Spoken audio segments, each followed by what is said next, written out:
Hello everyone, welcome back to my channel. Before starting the video, please subscribe and keep watching for more detailed videos.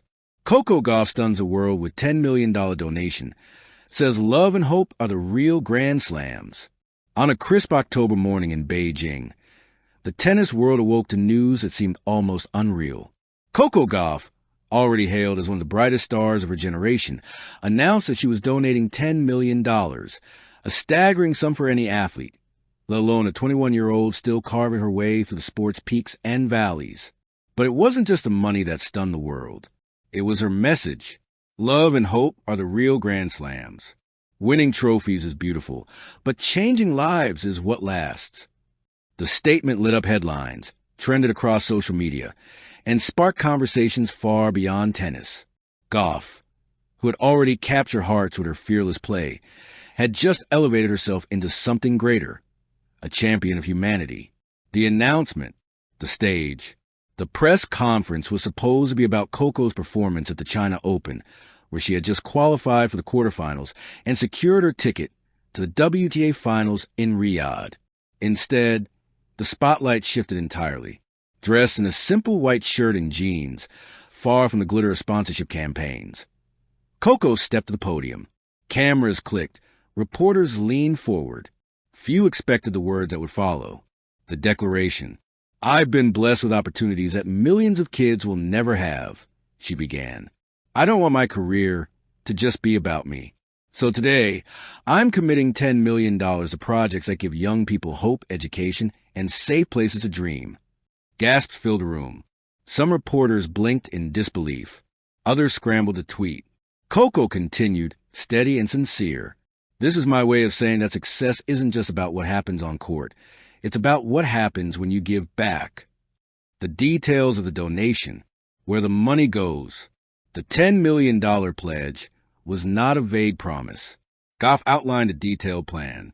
For $1 million to youth sport academies in underprivileged communities across the United States, with an emphasis on tennis courts in neighborhoods that had none.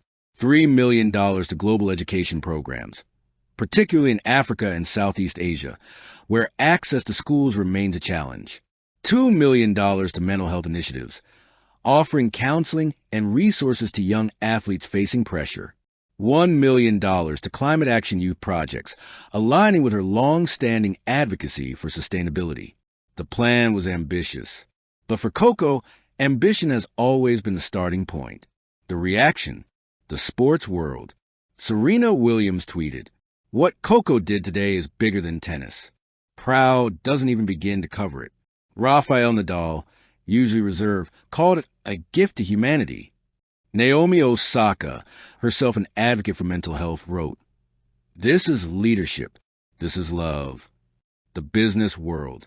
Analysts pointed out that Coco's gesture was unprecedented. Most athletes wait until late in their careers to make such large contributions.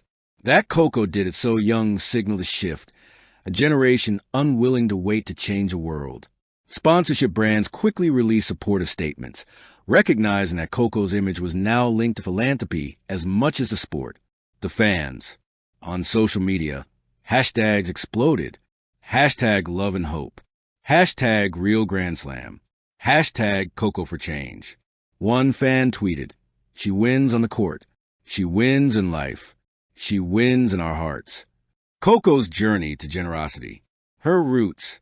Born in Delray Beach, Florida, Coco grew up in a family that valued not just athletic excellence, but kindness and community. Her parents often reminded her, "Tennis is what you do, but love is who you are." Even as a teenager, Coco was vocal about issues larger than sport, racial justice, education, equality. She wasn't afraid to speak truth, even when others cautioned her to stay quiet. The turning points. The COVID-19 pandemic left a mark. Coco volunteered time and resources for relief efforts. Later, her U.S. Open triumph became more than a personal victory. It became a reminder of the platform she held. At just 19, she once said, "If all I do is win trophies, I haven't done enough." The $10 million donation was the natural next step in that philosophy. The meaning of real grand slams. Beyond titles. Grand Slams, the Australian Open, Roland Garros, Wimbledon, the U.S. Open, represent the pinnacle of tennis achievement. Coco already owned one and was chasing more. But her statement reframed the narrative. Real Grand Slams, in Coco's words, meant victories that outlasted history books. It meant a child in Manila picking up a racket because a new court had been built. It meant a girl in Nairobi staying in school because a scholarship fund existed. Love and hope, those were the trophies you couldn't engrave but could feel. The cynics and the challenges. Not everyone cheered. Some skeptics questioned the timing. Was this a PR stunt? Could she really manage such a massive philanthropic initiative at her age? Financial analysts debated whether Coco, despite lucrative sponsorships and winnings, could sustain such a contribution long-term. But Coco didn't waver. In interviews, she responded with grace. Critics will always be there. But I'd rather be criticized for giving too much than for not giving at all. The ripple effects. For tennis, the move sparked a wider conversation. Should tennis institutions do more to support grassroots development? Should other players follow Coco's example? Young stars like Emma Raducanu and Carlos Alcaraz voiced interest in starting their own initiatives. The WTA praised Coco, calling her a trailblazer on and off the court. For society, schools, academies, and nonprofits began reaching out, eager to collaborate. Coco's team quickly set up a foundation office to manage the flood of requests. Children across the globe began writing letters, thanking Coco for giving them hope.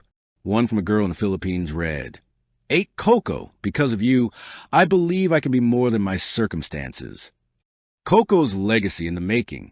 At just 21, Coco Gauff's legacy was already crystallizing. She was no longer just a future Hall of Famer in the making. She was a global humanitarian figure. Her journey showed that greatness isn't delayed into retirement. It can begin now, with bold choices and generous hearts. Epilogue, love and hope is victory. Weeks later, as Coco competed in Riyadh at the WTA Finals, the cameras followed her every move. But this time, commentators didn't just discuss her forehand or her serve. They spoke about her foundation, her donation, her belief that love and hope are as powerful as aces and winners. Coco had redefined victory. For her, the true trophies were not silver cups or golden medals. They were smiling children, lifted communities, and a world reminded that champions don't just rise, they give back. And as she walked off the court, racket in one hand and heart wide open, the applause that echoed wasn't just for a tennis player. It was for a human being who had just won the greatest Grand Slam of all. Thank you for watching. Please don't forget to hit the subscribe button, like and share. Till next time.